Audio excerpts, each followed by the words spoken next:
Assalamualaikum warahmatullahi wabarakatuh. Bismillah, alhamdulillah, wassalatu wassalamu ala habibillah, Sayyidina Muhammad ibn Abdullah, wa ala alihi wa sahbihi wa man walah. Subhanaka la ilma lana illa ma 'allamtana, innaka antal alimul hakim, wa la hawla wa la quwwah illa billahil aliyyil azim. Allahumma rabbi syrah lana sudurana wa yassir lana umurana wahlul 'uqdatam min alsinatina yafqahu aqwalana. Allahumma fakkihna fid din wa 'allimna at-ta'wil birahmatika ya rabbal alamin. Walhamdulillahi rabbil alamin. Tutup pintu hujan. Kita dah tiba pada riwayat 1570 berkenaan tentang tajuk hadis-hadis berkenaan tentang kitabus salatil musafirin, berkenaan tentang salat orang yang bermusafir, wa qasriha, dan juga qasar yang diharuskan oleh orang bermusafir melakukan. Ahlan kepada sahabat-sahabat yang berada di ruang komen Facebook dan TikTok, Fatimah Samsuddin, Halimatun Saadiyah, Dijo, dan juga semua sahabat-sahabat yang lain. Kita dah tiba pada riwayat 1570 daripada kitab Sahih Muslim pada siri yang ke-103, alhamdulillah. Maka Imam Nawawi, kita baca dulu sedikit syarah An-Nawawi. Kata Imam Nawawi rahimahullahu ta'ala berkenaan tentang tajuk dan hukum ahkam yang kita sedang baca. Kata Imam Nawawi, ikhtilaful a'immati fi jawazil qasar wa wujubih fi safar. Para ulama telah berbeza pendapat berkenaan tentang keharusan qasar, dan ada yang mengatakan pada waktu itu qasar adalah wajib di dalam permusafiran. Kata Imam Nawawi rahimahullah, ikhtilaful ulama'u fil qasri fi safar. Berkenaan tentang qasar, para ulama telah berbeza pendapat. Faqala Syafi'i wa Malik bin Anas wa aktsarul ulama. Maka Imam Syafi'i, Imam Malik bin Anas dan menyebutkan yajuzul qasru wal itmam. Dalam mazhab Syafi'i dan Imam Malik, kedua-duanya adalah boleh. Qasar boleh, dan pada waktu itu nak solat penuh 4 rakaat pun adalah boleh. Qasar bermaksud solat yang 4 dilakukan sebanyak 2 rakaat. Maka dalam mazhab Syafi'i kedua-dua boleh. Qasar boleh dan itmam 4 rakaat pun adalah boleh. Daripada sudut afdal, mana satu yang lebih afdal? Kata Imam An-Nawawi. Kita tak dapat pintu dah. Kata Imam Nawawi rahimahullahu ta'ala, wal qasru afdal. Lebih afdal adalah qasar berbanding daripada itmam, walaupun kedua-duanya adalah boleh. Walana qaulun, dan ada pandangan yang lain dalam mazhab Syafi'i, innal itmama afdal. Pada waktu itu solat tamam 4 rakaat adalah lebih afdal. Dan ada juga pendapat dalam mazhab Syafi'i menyebut annahuma sawa. Namun kata Imam Nawawi, dalam mazhab Syafi'i yang afdal adalah solat qasar berbanding daripada tamam, daripada 4 rakaat. Sementara itu pada baris yang ketiga, waqala Abu Hanifah, Imam Abu Hanifah berkata, al-qasru wajib. Di sisi Imam Abu Hanifah, qasar sewaktu musafir adalah wajib. Tak ada pilihan pada waktu itu tamam. Tak ada pilihan untuk menunaikan 4 rakaat. Seseorang yang musafir, maka mengikut pandangan Imam Abu Hanifah, wajib untuk dia solat secara qasar 2 rakaat.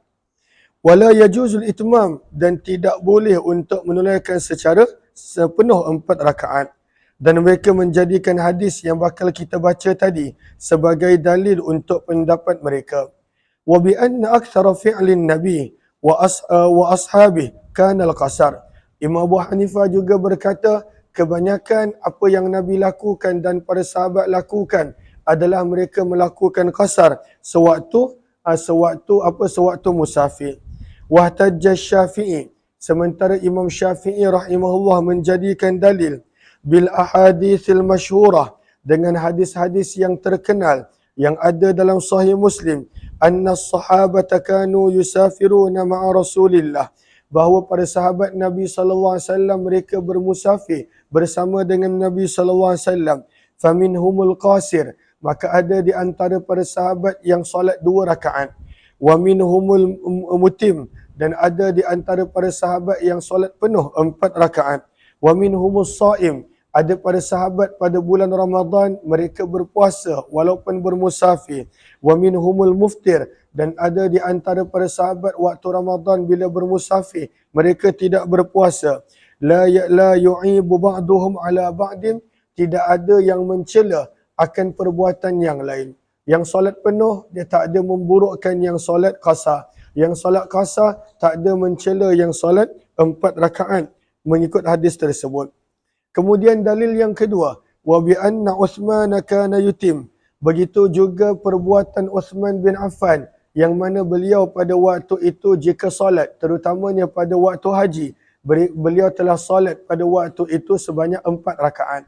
Kita tahu Nabi SAW pada Hajjatul Wada', Nabi SAW ketika mana berada di Arafah dan ketika mana berada di Mina, Nabi solat 2 rakaat.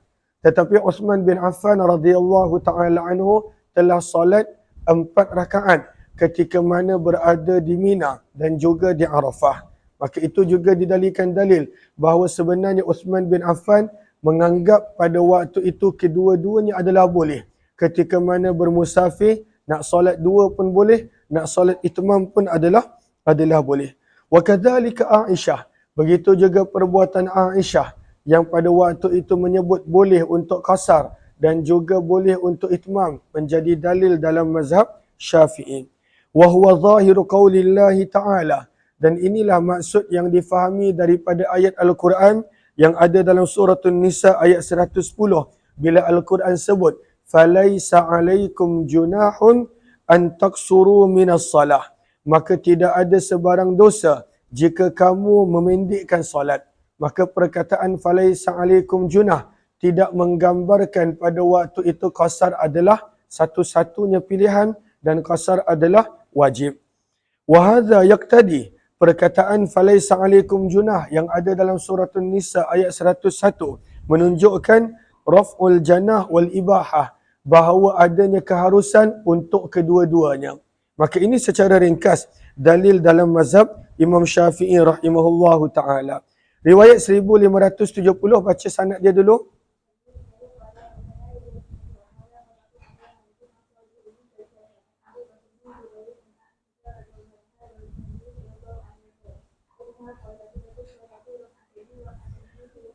Maka riwayat 1570 dalam mazhab Syafi'i, kedua-duanya adalah pilihan. Sama ada nak qasar ataupun nak tamam. Tetapi yang paling afdal adalah untuk solat secara qasar dalam mazhab Imam Syafi'i rahimahullah. Sementara Imam Abu Hanifah mengatakan qasar adalah wajib ketika mana dalam musafir. Maka daripada Ummul Mukminin Aisyah radhiyallahu taala anha qalat, beliau berkata, furidatis salatu, pada awalnya salat difardukan sebanyak 2 rakaat fil hadar, sewaktu tidak musafir, wasafar, dan sewaktu musafir. Maka awal Islam salat adalah 2 rakaat kata Ummul Mukminin Aisyah. Fa ukirrat salatus safar, maka dikekalkan salat musafir sebanyak 2 rakaat. Wazida, dan telah ditambahkan bilangan fi salatil hadar, pada salat yang bukan musafir, menjadi 4 rakaat. 1571 baca.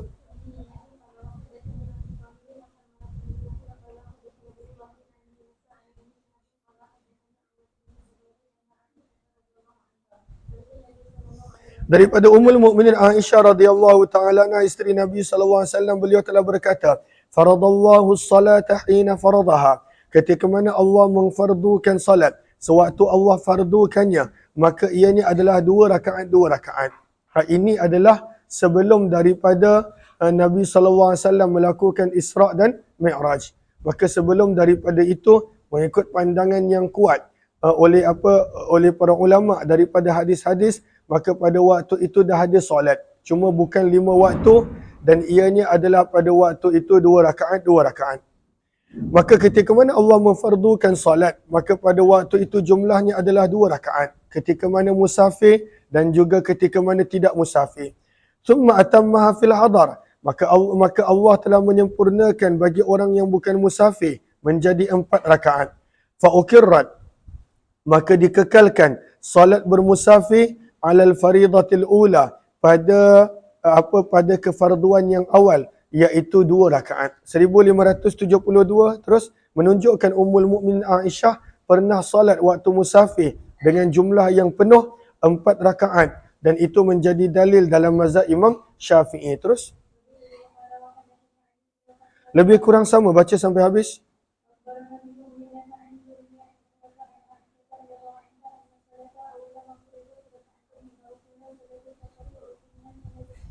Qala Zuhri, terus maka Zuhri telah berkata kepada Urwah bin Zubair, anak saudara Aisyah, ma balu Aisyah, apakah yang dilakukan oleh Aisyah, tutimmu fis safar, kenapa beliau solat tamam 4 rakaat ketika mana musafir?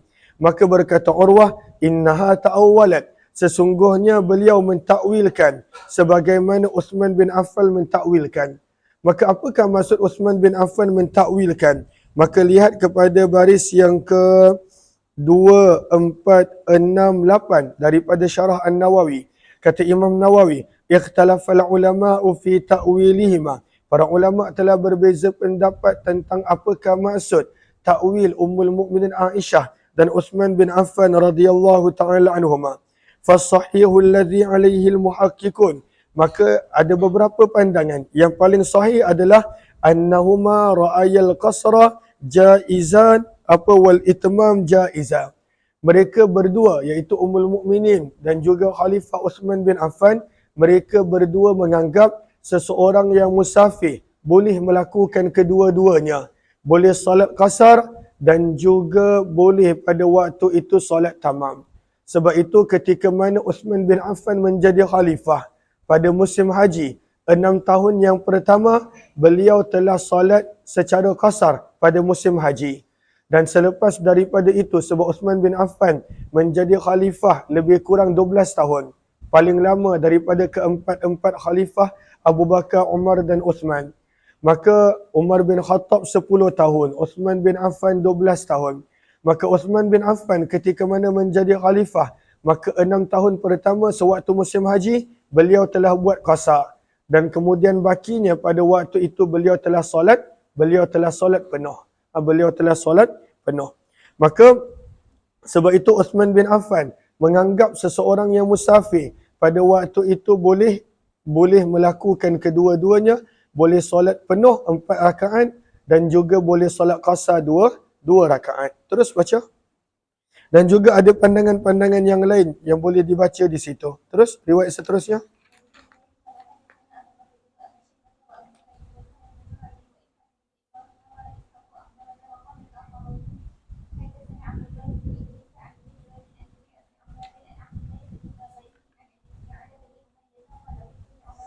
Ya'la bin Umayyah rahimahullah telah berkata, aku telah berkata kepada Umar bin Khattab radhiyallahu anhu, apakah maksud falaisa alaikum junahun an taksuru minas salah in khiftum? Kerana dalam ayat ini menyebut bahawa qasar itu ada kaitan dengan khauf, dengan takut. In khiftum an yaftinakumul ladzina kafaru. Jika kamu takut orang-orang kafir pada waktu itu akan meletakkan kamu dalam fitnah. Faqad aminan nas, maka sekarang ini manusia berada dalam keadaan aman. Maka berkata Umar bin Khattab, ajibtu mimma ajibta, aku juga merasa hairan sebagaimana kamu merasa hairan. Maka aku telah bertanya kepada Nabi SAW tentang perkara itu. Kenapa ayat tersebut menyebut bahawa qasar itu ada kaitan dengan takut, dengan khauf. Dan sekarang ini, pada zaman ini dah tidak ada lagi khauf. Maka aku telah bertanya kepada Nabi SAW, maka Nabi bersabda, sadaqatun, qasar itu adalah satu hadiah. Tasaddaqallahu biha alaikum, yang Allah telah berikan hadiah kepada kamu. Faqbalu, maka terimalah kamu sadaqatah, akan hadiah Allah Subhanahu wa taala. Maksudnya daripada hadis ini dan semua hadis yang bakal kita baca berikut, bahawa qasar yang ada dalam surah An-Nisa ayat 101 tidak ada kaitan dengan keadaan takut. Seseorang yang tidak takut, maka pada waktu itu dia tetap boleh melakukan qasar. Bukannya ada kaitan dengan takut dan sebagainya. Kumpat nombor 3. Kumpat nombor 7.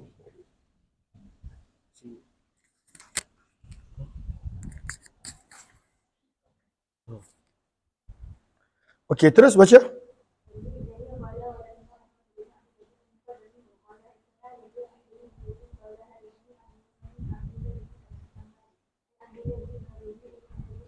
Riwayat lebih kurang sama, baca sampai habis.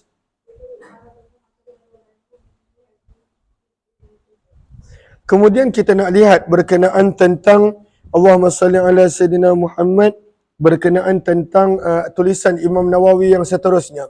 Kata Imam Nawawi, berkenaan tentang adakah boleh qasar bagi orang yang melakukan perjalanan maksiat. Bagi orang yang melakukan perjalanan maksiat. Perjalanannya itu adalah perjalanan yang bertujuan dengan tak baik. Untuk melakukan dosa, untuk melakukan maksiat. Maka kata Imam Nawawi, kemudian pandangan Imam Syafi'i, Imam Malik, Imam Abu Hanifah dan Imam Ahmad rahimahullahu ta'ala, yajuzul qasru, diharuskan qasar pada setiap perjalanan mubah yang pada waktu itu adalah perjalanan yang harus, perjalanan yang baik. Dan sebahagian pada waktu itu meletakkan syarat bahawa hanya orang yang berada dalam ketakutan dalam perjalanan dia pada waktu itu boleh buat qasar, iaitu orang yang perjalanan dia ada ketakutan. Kerana ayat Al-Quran ayat 101 surah An-Nisa, mereka jadikan perkataan in khiftum an yaftinakumul ladzina kafaru sebagai dalil mereka. Tetapi majoriti para ulama menjadikan hadis Umar bin Khattab bahawa khauf pada waktu itu bukanlah syarat untuk melakukan qasar. Sesiapa yang pada waktu itu bermusafir dengan perjalanan yang tertentu, maka pada waktu itu boleh melakukan qasar. Ada juga sebahagian menetapkan syarat, hanya yang buat haji sahaja pada waktu itu boleh melakukan qasar. Wa ba'duhum, ada juga mengatakan hanya permusafiran yang baik sahaja pada waktu itu boleh melakukan qasar. Namun dalam mazhab Syafi'i, selagi mana permusafiran itu bukanlah permusafiran maksiat dan dosa, bukan permusafiran maksiat dan dosa, maka pada waktu itu boleh melakukan qasar. Dan juga ada beberapa pandangan yang lain. Okey. Allahumma salli ala Sayyidina Muhammad, baris yang ketiga. Kemudian dalam mazhab Imam Syafi'i rahimahullahu ta'ala, beliau menyebut la yajuzul qasar, tidak boleh untuk melakukan qasar kecuali perjalanan itu adalah perjalanan yang jauh. Perjalanan yang jauh. Maka berapakah kadar perjalanan yang jauh? Maka mengikut pandangan mazhab Syafi'i, perjalanan itu mestilah 2 marhalah. 2 marhalah. Apakah maksud daripada 2 marhalah?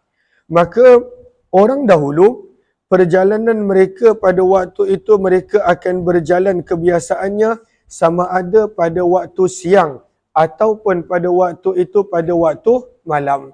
Kalaulah contohnya siang mereka berjalan, maka malam mereka akan berehat. Dan kalaulah malam mereka berjalan, maka siang mereka akan berehat. Maka perjalanan daripada pagi sampai petang ataupun daripada malam sampai ke awal pagi, maka itu orang Arab panggil sebagai satu marhalah. Dengan perjalanan unta yang biasa, tanpa disuruh unta tu berjalan dengan terlalu laju, dengan laju, maka itu adalah marhalah. Bererti dalam mazhab Syafi'i 2 marhalah. Secara ringkasnya adalah perjalanan sebanyak 2 siang ataupun perjalanan sebanyak 2 malam. Dan pada waktu itu Allahumma salli ala Sayyidina Muhammad, itu yang kita sebut sebagai perjalanan yang jauh dalam mazhab Syafi'i. Maka berapakah daripada sudut kadar mil? Maka kata Imam Nawawi, perjalanan 2 marhalah dianggarkan oleh para ulama mazhab Syafi'i dengan kadar 48 mila, dengan kadar 48 mil Hashimiyah. Dan juga pada waktu itu 1 mil kadarnya adalah 4,000 hasta dan sebagainya. Dan daripada sudut kilometer, maka di situlah para ulama berbeza pendapat. Ada yang mengatakan 83, ada yang mengatakan 85. Kalaulah contohnya dalam kitab Dr. Wahbah Az-Zuhaili, Fiqhul Islam wa Adillatuh, maka beliau menyebut perkiraan beliau adalah 88 ke 89 kilometer. Dan ada juga yang kurang daripada itu dan ada yang lebih daripada itu. Terus riwayat seterusnya.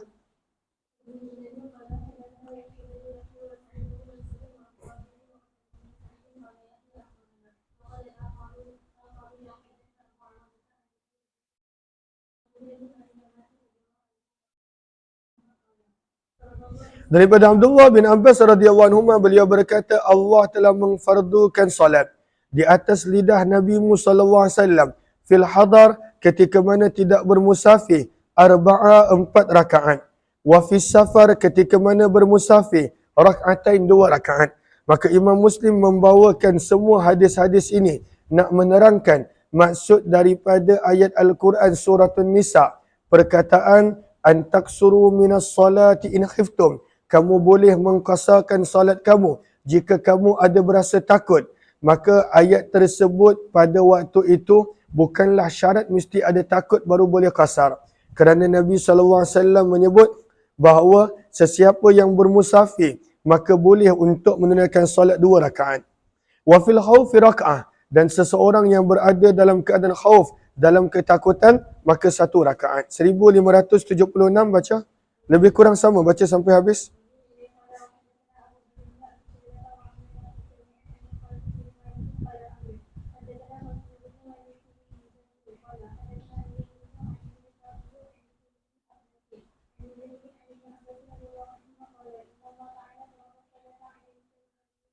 Sesungguhnya Allah telah memfardukan salat ala lisani nabiyyikum, di atas lidah Nabi sallallahu alaihi wasallam, alal musafir, ke atas orang yang musafir, rak'ataini 2 rakaat, wa alal mukim, ke atas orang yang mukim tidak bermusafir, 4 rakaat, wa fil khawfi, dan orang yang berada dalam keadaan khauf pada waktu itu 1 rakaat.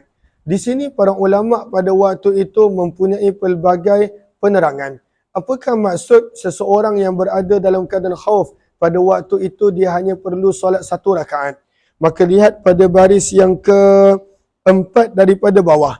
Kata Imam Nawawi rahimahullah, hadal hadis, hadis-hadis yang baru kita baca tadi, seseorang yang berada dalam keadaan takut, dia hanya perlu solat 1 rakaat bagi solat yang kebiasaannya 4 rakaat. Maka telah beramal dengan hadis ini, kata Imam Nawawi, qad amila bi zahirihi ta'ifatun minas salaf, sebahagian daripada ilmuan telah beramal dengan hadis ini. Orang yang berada dalam situasi ketakutan hanya perlu solat 1 rakaat. Mereka telah mengambil hadis ini secara zahirnya. Antara mereka adalah Al-Hasanul Basri, Dhahhak, Ishaq bin Rahwayh dan beberapa yang lain. Sementara itu kata Imam Malik, Imam Syafi'i dan majoriti para ulama, inna salatal khawfi, sesungguhnya salat seseorang yang berada dalam ketakutan adalah sama seperti mana seseorang itu sama ada musafir ataupun tidak. Kalaulah dia musafir, maka 2 rakaat. Kalaulah tidak musafir, maka pada waktu itu 4 rakaat. Inna salatal khawf ka salatil aman fi adadir rakaat. Salat orang musafir adalah sama seperti solat seorang yang berada dalam keadaan aman pada bilangan rakaat. Fa in kanat fil hadar, kalaulah dia bukan musafir walaupun dalam ketakutan, 4 rakaat. Kalaulah dia bermusafir, maka pada waktu itu ada pilihan, sama ada 2 ataupun pada waktu itu 4. Wala yajuzul iktisar, dan tidak ada solat yang boleh disolat 1 rakaat walaupun dalam keadaan takut, fi halim minal ahwal, pada apapun situasi dan keadaan. Lalu apakah maksud hadis Nabi sallallahu alaihi wasallam ini? Maka kata para ulama, maksud daripada solat 1 rakaat adalah seseorang yang berada dalam solatul khauf, ketika mana peperangan dan sebagainya. Maka kalaulah pada waktu itu dia solat berjemaah, maka dia hanya akan sempat solat berjemaah 1 rakaat bersama dengan imam. Dan 1 rakaat lagi dia akan solat bersendirian. Sebab orang yang salatul khauf, maka imam akan pada waktu itu bahagikan menjadi dua kumpulan.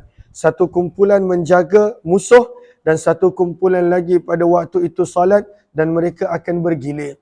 Maka maksud daripada satu rakaat adalah dia hanya akan dapat satu rakaat bersama dengan imam, dan rakaat yang kedua dia kena habiskan sendiri, wa rak'atun ukhra ya'ti biha munfarida. Kama ja'atil ahaditsus sahihah, seperti mana hadis-hadis sahih tentang kelakuan Nabi SAW dan para sahabat dalam situasi ketakutan sewaktu peperangan. Terus baca. Jelas ke jelas? Terus.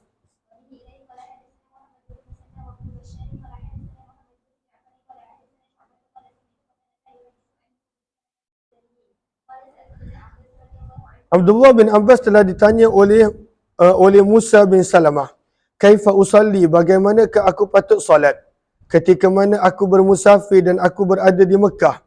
Idza lam usalli ma'al imam, bila aku tak solat bersama dengan imam, sebab imam tempatan akan solat 4 rakaat penuh. Tapi kalaulah aku musafir, maka berapa rakaat yang perlu aku solat?"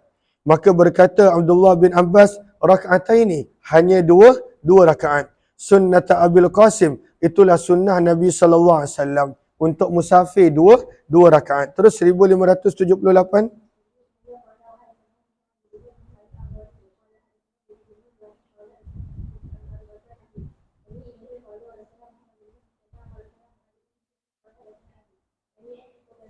Bihadzal isnadi nahwah, riwayat yang lebih kurang sama dengan sebelum ini.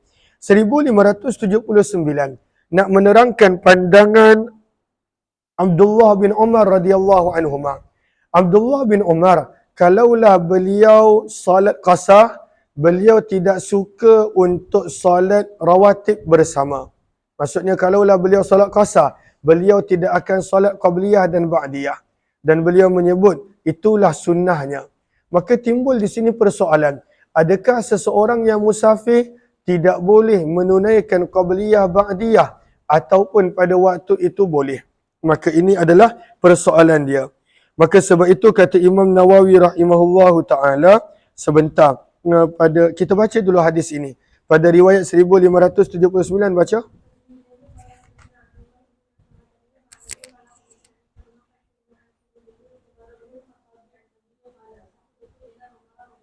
Maka daripada Isa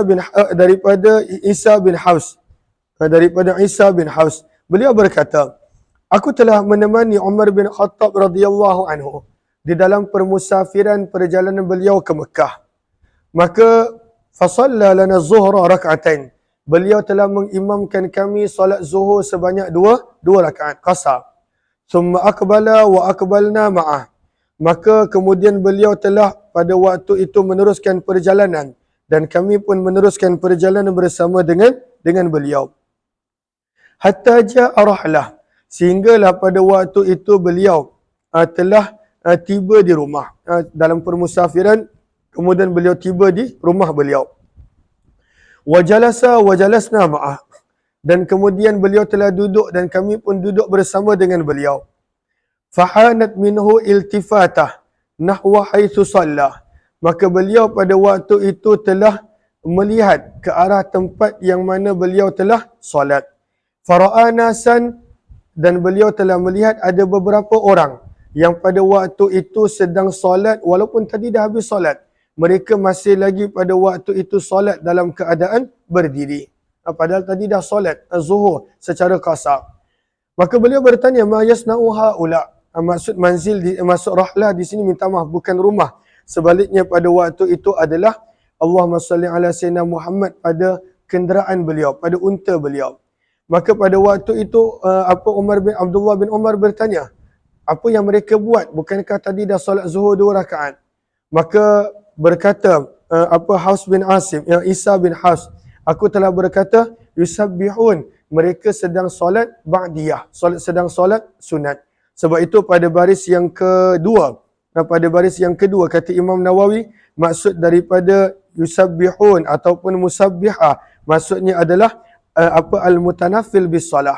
Dan maksudnya di situ adalah salat Allahumma salli ala sayyidina Muhammad pada baris yang ketiga. Maksudnya adalah wa muraduhu an-nafilah ar-ratibah ma'al faraid, iaitu solat-solat sunat rawatib, qabliyah dan ba'diyah. Maka bila Abdullah bin Umar mendengar mereka solat qasar, lepas tu solat qabliyah dan ba'diyah, maka beliau berkata, "Lau kuntu musabbiha, kalaulah aku nak solat qabliyah ba'diyah, atamamtu salati, nescaya aku akan solat penuh 4 rakaat. Ya bani akhi, wahai anak saudaraku, sesungguhnya aku telah bersama dengan Nabi SAW dalam permusafiran. Falam yazid ala rak'atain. Nabi hanya solat 2 rakaat fardu sahaja, sehinggalah baginda meninggal dunia. Wa sahibtu Abu Bakar. Aku pernah bersama dengan Abu Bakar dan beliau tidak solat lebih daripada 2 rakaat fardu sahaja, sehinggalah beliau meninggal dunia. Wa sahibtu Umar. Falam yazid ala rak'ataini hatta qabadahu Allah. Dan aku telah bersama dengan Umar bin Khattab dan tidaklah pada waktu itu Umar bin Khattab solat sewaktu musafir lebih daripada 2 rakaat, sehinggalah beliau telah meninggal dunia. Thumma sahibtu Utsman. Kemudian aku pernah bersama dengan Utsman bin Affan. Falam yazid. Dan tidaklah beliau solat lebih daripada 2 rakaat, sehinggalah beliau meninggal dunia. Wa qad qala Allah. Dan Allah telah berfirman, laqad kana lakum fi Rasulillahi uswatun hasanah. Demi sesungguhnya bagi kamu pada diri Rasulullah itu ada ikutan yang baik. Maka Abdullah bin Umar tak bersetuju seseorang itu dia solat qasar dan kemudian dia pergi solat qabliyah dan ba'diyah. Bagi beliau, kalaulah nak solat qabliyah dan ba'diyah, maka baik solat penuh, tak perlu solat qasar. Adakah itu pandangan yang ada dalam mazhab Imam Syafi'i rahimahullahu ta'ala? Sebab itu kata Imam Nawawi rahimahullahu ta'ala, wa qad ittafaqal ulama, pada baris yang ketiga, para ulama telah bersepakat ala istihbabin nawafil, bahawa sunnah untuk menunaikan solat nafil ketika mana dalam musafir. Kalaulah dalam musafir, maka solat nafil mutlak boleh. Sebab itu Nabi SAW ketika mana musafir, Nabi SAW solat nafil mutlak di atas kenderaan. Nabi SAW lakukannya begitu. Namun bagaimana pula tentang solat rawatib? Solat rawatib, qabliyah ba'diyah ketika mana musafir. Maka kata Imam Nawawi, fatarakaha Ibnu Umar wa akharun. Abdullah bin Umar daripada hadis yang kita baca tadi, beliau pada waktu itu tidak melakukannya. Dan beliau tak suka kalaulah ada orang yang dalam musafir pada waktu itu salat qabliyah dan ba'diyah. Wastahabbah Syafi'i. Namun dalam mazhab Syafi'i, salat qabliyah ba'diyah ketika mana musafir adalah digalakkan kalau ingin untuk dilakukan, bahkan adalah sunnah. Wa daliluhu. Dan dalil yang mengatakan salat qabliyah ba'diyah adalah sunnah ketika mana musafir adalah al-ahadithul ammah, adalah hadis-hadis yang umum berkenaan tentang keumuman sunnah untuk melakukan qabliyah dan ba'diyah. Dan Nabi SAW pada waktu itu tak sebut qabliyah dan ba'diyah hanya ketika mana mukim sahaja. Wala'allan Nabi SAW, dan ada kemungkinan Nabi SAW telah menunaikan salat rawatib qabliyah ba'diyah di apa ketika mana Abdullah bin Umar tidak nampak. Wala yarahu bin Umar. Fa inna nafilah fil baiti afdal. Kerana solat nawafil pada waktu itu jauh daripada pandangan mata manusia adalah lebih disukai oleh Nabi SAW. Ataupun kemungkinan bila Abdullah bin Umar bersama dengan Nabi SAW, maka ada keadaan yang Nabi SAW tidak menunaikan solat rawatib qabliyah dan ba'diyah. Nak menunjukkan harus untuk meninggalkan dia. Tapi pada waktu itu nak mengatakan tidak boleh qabliyah dan ba'diyah, maka itu adalah pandangan yang tidak dipilih dalam mazhab Imam Syafi'i rahimahullahu ta'ala. Terus riwayat 1580, lebih kurang sama, baca sampai habis.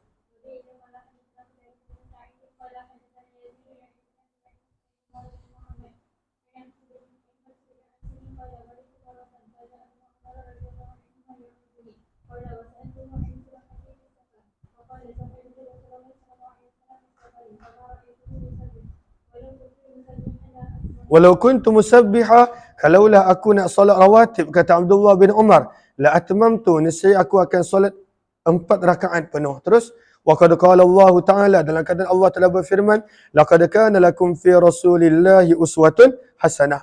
Demi sesungguhnya bagi Nabi sallallahu alaihi wasallam adanya ikutan yang terbaik. Terus 1581 yang ini kita akan sambung esok insya-Allah. Terima kasih kepada semua. Jumpa lagi insya-Allah.